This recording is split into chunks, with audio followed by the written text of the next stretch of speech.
Hi everyone, this is Arian Shirakhoon with Thunderbird School of Global Management, and today our lovely guest is Jonaki Moitra, all the way from India. Thanks for coming today, Jonaki. Thanks for having me, Ariane. It was a pleasure. Tell us, what is it like to be a millennial living in India?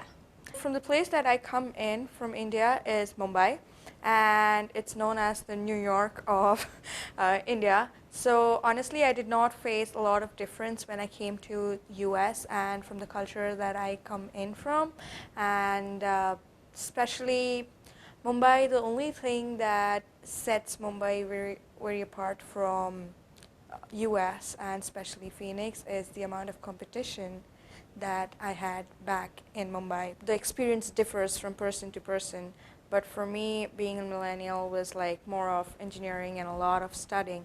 But at the same point of time, as I said, my friends, we traveled almost every corner of India whenever we had time. And so most of my time was like either traveling all over India and exploring different parts of India, or just sitting on the back end and coding and learning and getting the best out of engineering that I could.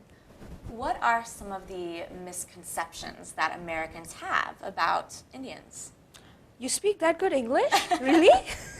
So has someone come up to you and say, oh wow, your English is really good? So they'll be like, okay, where are you originally from? India? Oh, where exactly in India? Originally, I was like, I'm from Mumbai, and yes, I can speak English, and I have a decent grammar. That's because I think second most largest population of people who speak English is Indians. And yeah, so that's one of the biggest misconceptions. See, it's not a misconception, honestly, it's a truth. They're like, every Indian is an engineer.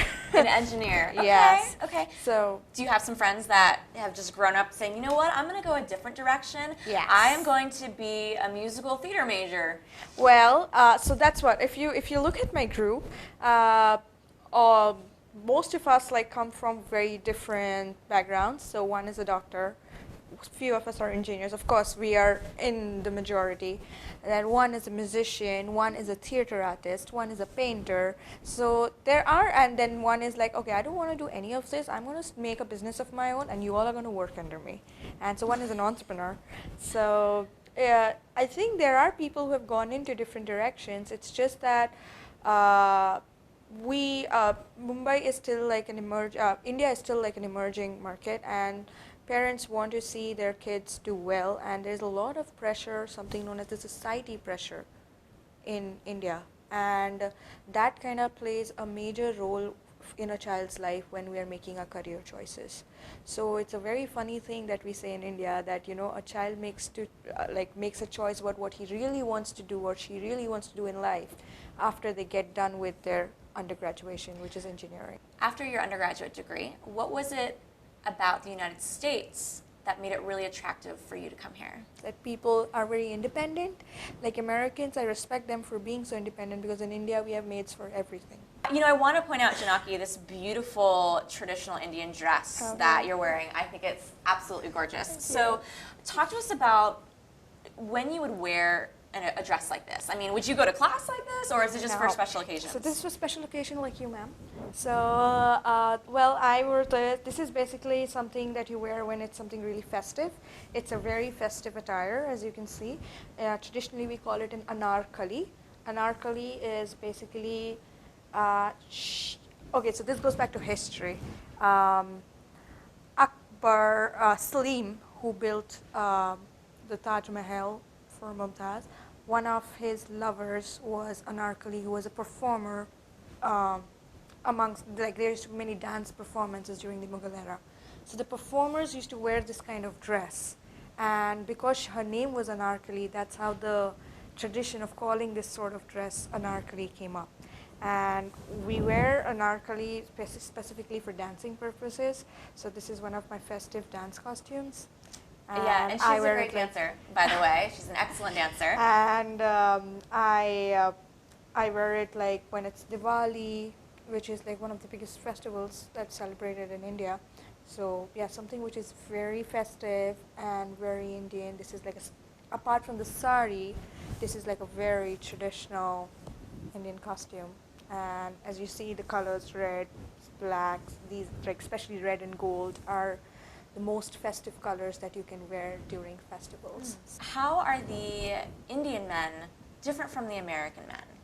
I think Indian men are less direct, and honestly, I like it in America because men are more direct. They'll like come to you and say, "Listen, I like you. Do you want to go out?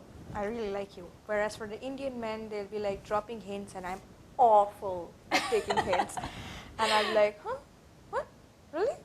Wow." Normally, dating works like I introduce you to a friend or friend of friend of mine. We do not date strangers. That's one thing very consistent in India. So normally when dating happens, somebody is dating someone's friend and somehow everybody is connected, and that's how we have like huge community of friends, and somebody is dating some friend. That's how it happens. These sites like Tinder or these dating apps, they do not work that much in India. So it's like you kind of date your common friends and friends of friends. You meet at clubs, and when we go to clubs in India, we go in like these huge groups, and then one group meets the other group, some common friends.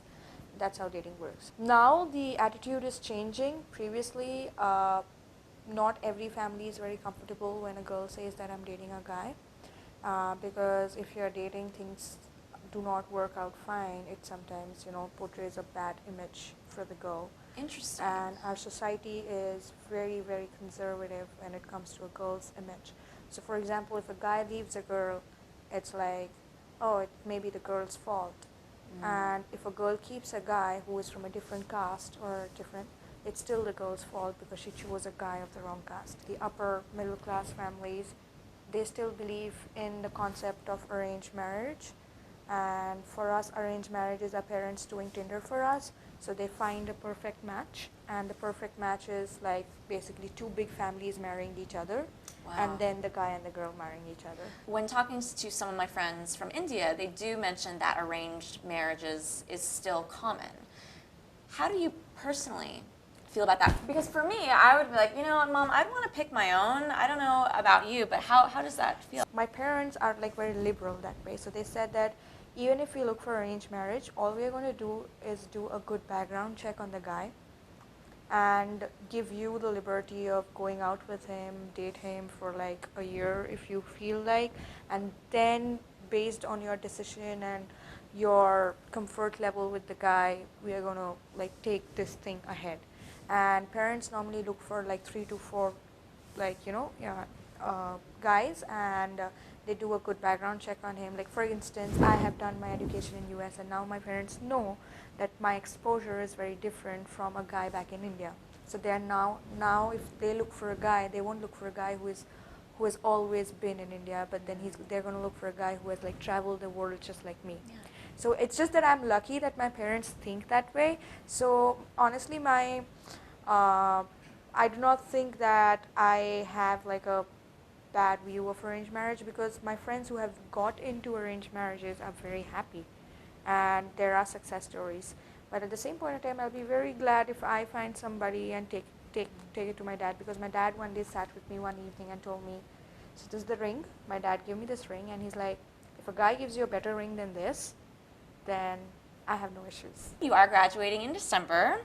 What are some of your future goals after Thunderbird? I really want to stay in the nonprofit sector and really help them brand and tell a story, because I love listening to stories and I love telling stories to people. And I think as a brand manager, my major aim is to brand a nice nonprofit and make people hear what their story is like. Knowing you personally, not only do I know that you're absolutely, an intellect, but you are, she's our event planner on campus and the social butterfly. So I think it's so cool that you have just both sides working for you, just the social and the arts as well as the engineering side. So I'm happy.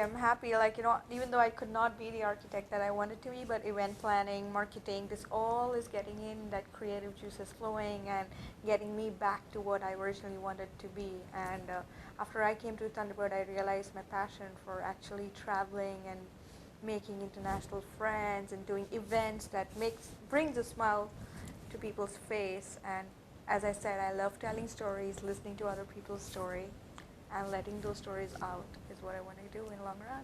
Again, thank you so much for being Thank here, you, Jonaki. Arian. It was amazing.